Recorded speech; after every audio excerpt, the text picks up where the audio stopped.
Alors d'emblée, ce qui nous marque sur cette machine, c'est forcément son design. Ça nous ramène au rallye d'antan, au Dakar d'antan, avec notamment le coloris et la forme, avec ce carénage très enveloppant et ce double optique à l'avant, cette tête de fourche très droite et une roue de 21 pouces à l'avant, ce que Ducati n'avait pas fait depuis de très nombreuses années.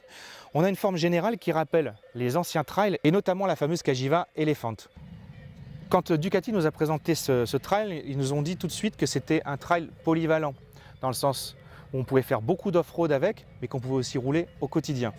Dans les premiers temps, ce qui nous a marqué, c'est que la suspension est plutôt souple, à l'avant comme à l'arrière.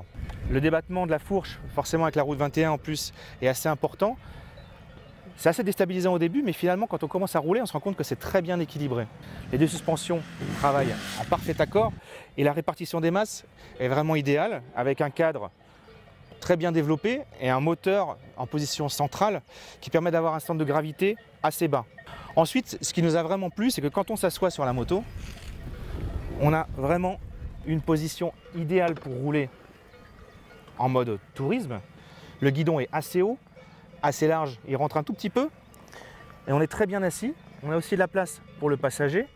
On a aussi un réservoir additionnel qui permet de venir en complément du réservoir de 21 litres et offrir quasiment 600 km d'autonomie, ce qui est assez énorme. L'inconvénient avec ce réservoir additionnel proposé à plus de 1000 €, c'est qu'en fait, on ne peut plus mettre de bagages car il est fixé directement sur la boucle arrière. Sur route, on a l'embarras du choix car on a plusieurs modes de roulage qui permettent d'intervenir sur les différentes aides. On a le mode touring, on a le mode sport, on a le mode rain s'il pleut, on a le mode wet s'il fait sec.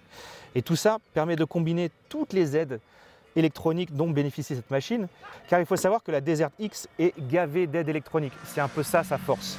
En définitive, qu'est-ce qu'on pourrait trouver comme défaut à cette machine?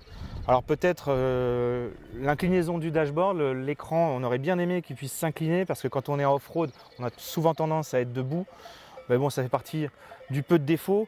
Le moteur à refroidissement liquide qui fournit quand même 110 chevaux et 92 Nm de couple est parfaitement adapté. On a des watts quand on en a besoin. La partie cycle réagit parfaitement. Je ne vois pas ce qu'on pourrait vraiment lui trouver, si ce n'est un prix, certes, un petit peu élevé, puisqu'on est au-delà des 16 000 €, mais à ce prix-là, on a quand même une finition qui est exemplaire. Moi, je trouve que cette Desert X est vraiment réussie.